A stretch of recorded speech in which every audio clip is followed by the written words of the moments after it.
Chapter 4: Maps. It is impossible to see the entire Earth at the same time. This is due to the big size and spherical shape of the Earth.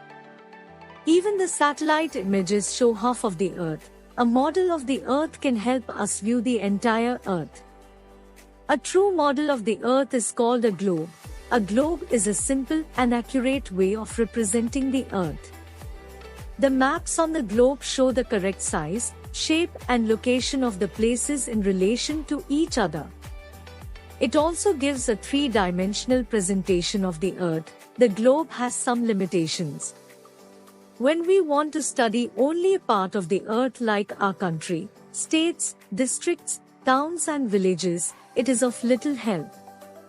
In such a situation we use maps. Maps. Maps are visual representations of specific regions of the Earth. They simplify and downsize geographical features such as landforms, bodies of water, and human-made structures. Maps are essential tools for navigation, exploration, and understanding spatial relationships. They come in various scales, purposes, and projections. Maps provide insights into the physical and cultural aspects of the world.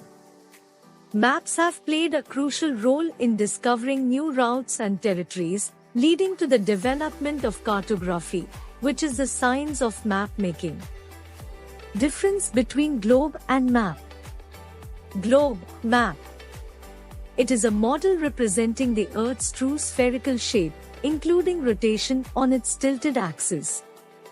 It is a drawing of the whole Earth or part of it on a flat surface. It shows the relative size of continents and oceans. Besides showing relative sizes, they can represent information of any small area of continents and oceans.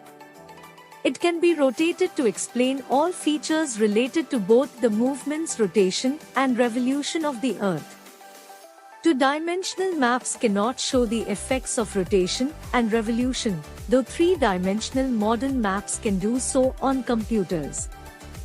Though there are no distortions in shapes and sizes, but the identification may be very difficult. There are certain distortions inherent in map making, but the identification is easier. Measuring distances. Distance means the space between any two places. Distances can be long or short. We normally say that the market is near our house and the school is far away. Near means that we can reach a place in a short time, while far away means that we need more time to reach a destination. However, the time taken to cover a given distance varies not only from person to person but also from place to place. Thus, we need a system to measure distances accurately. Directions. The direction is shown with the help of a north line or arrow with an N on the map. This means that the arrow is pointing towards the north. The arrow on a map is called the north line. Directions on the map are shown with respect to the north. If we know the north, then it is easy to find the other directions, namely south, east and west. These are four cardinal directions on a map. Once the four directions are marked, we can easily find the intermediate directions. The direction midway between north and east is called the northeast NE. Similarly, the other three directions are southeast SE, northwest NW, and southwest SW. Sketch. If we want to reach a local shop or school or friend's place, we often make a rough drawing.